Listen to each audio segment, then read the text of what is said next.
D6 Enterprise Propulsion System User Tutorial, Firmware Upgrade. Upgrade via SIYI software. Run the software. Select the corresponding COM port and ESC to scan and obtain the required firmware information.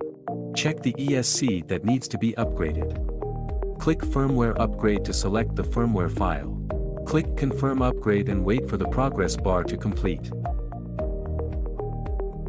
Upgrading status will be displayed by the LED color change. When upgrade is completed, a beep will sound and the LED will return to its original color. Upgrade via Mission Planner. If upgraded via DroneCAN protocol, can be upgraded via Mission Planner. Run Mission Planner and find the corresponding port in the Computer Device Manager. Select the corresponding COM port and baud rate as 115,200. Click Connect. Click Emiv link CAN 1 in the DroneCAN/UAV CAN column to refresh the CAN device. The one named CESC is for CESCs. In menu, find the Update option, and select the ESC firmware to upgrade.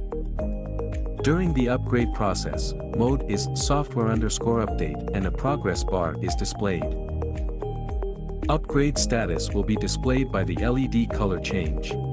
When upgrade is completed, a beep will sound and the LED will return to its original color.